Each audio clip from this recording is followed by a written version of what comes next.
Masayang masaya ako, hindi para sa sarili ko, pero para po sa mga Manileño. Ngayon, nagkakaroon ako sila ng pag-asa na pwede magkaroon ng pagbabago. Masaya ako dahil nakita nila yung sinseridad ko. Nakita nila na hindi ako tumakbo para yung mama, nakita nila na nandito ako para tulungan sila. Unti-unti na silang nagigising sa katotohanan. Dahil yan sa lahat ng ikot ko, sa sipag ko, sa pagkausap ko sa mga tao, naramdaman nila yung tunay na sincero, malasakit ko sa kanila at sa mga plano kong gawin para sa Manila. Kaya wala ko ibang gagawin, kundi ituloy-tuloy lang yung ginagawa ko ngayon, magsipag palalo, at gaya nga na sinabi ko mga Manileño, lalaban tayo hanggang dulo at ipapanalo ko kayo. Thank you, sir. Thank you. At syempre, ito ang editor ng Manila Standard, Nikki Wang. Yan, Nikki. Yan. Si Nikki na may meeting pa sa Makati. Yan. Una po muna, SB, natutuwa kami at umangat yung survey mo sa Manila. Bukod sa mga nabanggit mo kayo ng achievement mo bilang estudyante, valedictorian, Part of the Brains, natutuwa ako, minsan napanood ko yung Part of the Brains na gawin na, ay, si SB pala yun. Na-confirm ko kasi isang vlogger na ikaw nga nun. But anyway, nabanggit mo yung plano mo sa Manila, sa entertainment, sa artist mo. Pero ano naman ang plano mo sa mga kabataan? Ang pinakaplano ko po dyan ay mabigyan talaga ng pondo yung edukasyon. Magkaroon sila ng allowance at scholarship para makagraduate sila. Hindi lang yun, libreng uniform, libreng school supplies, libreng sapatos. Kailangan makagraduate yung mga kabataan sa Maynila at makapasok sa magagandang universidad. Tandaan niyo po nasa Maynila karamihan ng magagandang university. Sa Pilipinas, nasa TAP, nasa Moraita, nasa University Belt. Pero ang dami hindi makapag-aral. Kaya nga, hindi lang scholarship, hindi lang allowance, hindi lang libreng mga uniform ay bibigay natin. Gagawa tayo ng mga libreng review centers para mabigyan ng mas magandang tsansa yung mga Maynila, mga Manileñong kabataan makapasok sa magagandang universidad. At partnership po ng Manila government dun sa mga universidad sa Maynila para makalat sila ng mga slot para sa mga estudyante namin sa Maynila. Kasi alam niyo po, education is the greatest equalizer. Yan ang ginamit ko para mapaangat ko buhay ko. Yan ang magbibigay sa inyo ng oportunidad. Pinaka-importante yan. Yan yung bagay na hindi mananakaw ng kahit sino man sa'yo. Hanggang meron kang edukasyon, kahit wala kang trabaho, magkakaroon ng oportunidad sa mga susunod na henerasyon at matutulungan mo pamilya mo. Kaya sobrang prioridad yan. Bilyong pondo po ang ilalaan natin para maipatupad lahat ng mga sinabi ko yan para sa edukasyon ng mga kabataan sa Maynila. Salamat po. Thank you. Last na tanong na lang. Sabi nila, bago ka mag-succeed, makakatanong ka ng maraming no. And you only need one yes to succeed. O masimulan yung ang iyong pag-asenso. Sino po ang unang nag-yes kay SB? Nanay ko po. Kaya napakalaki ng utang na loob ko sa nanay ko kasi Ano pangalan niya?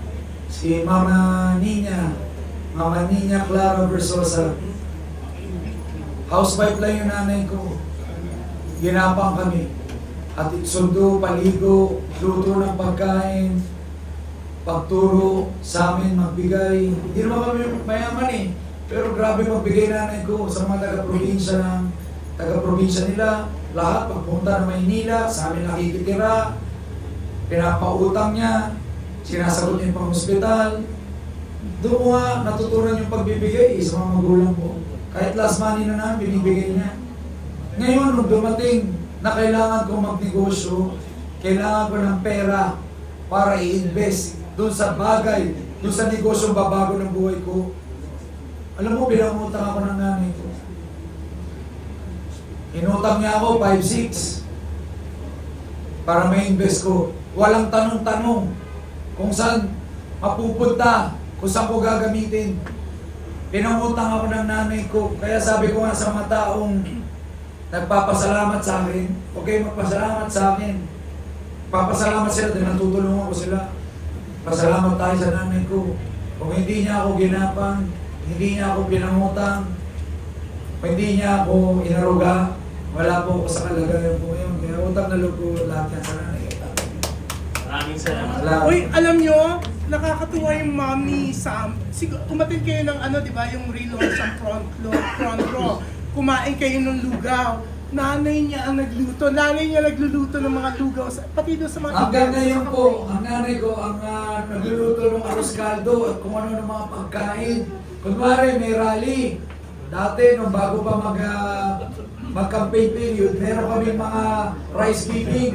5,000, 7,000, 10,000 people.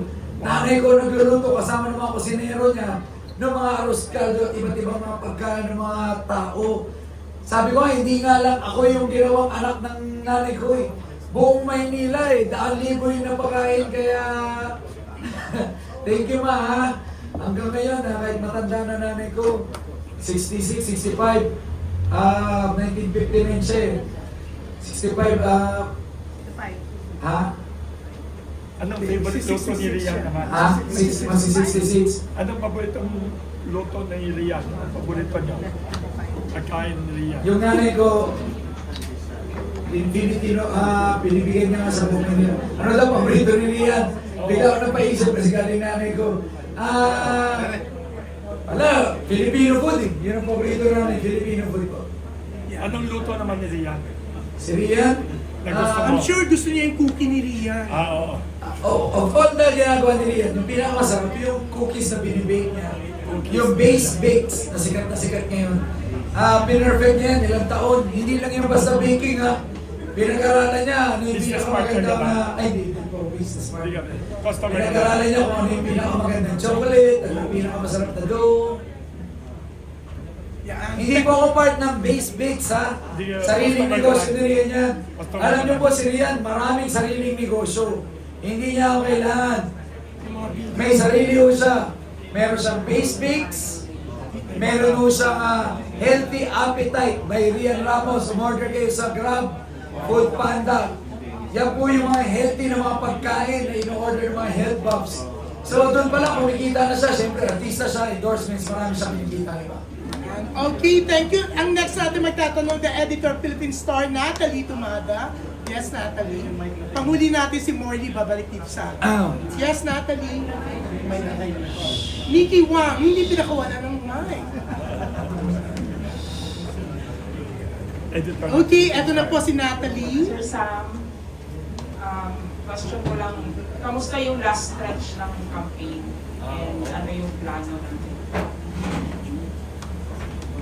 Sobrang pagsisipag. Yun po ang gagawin ko sa mga natitirang araw ng campaign. Lagi ko nga sinasabi, sa mga Manileño, ibibigay ko po lahat.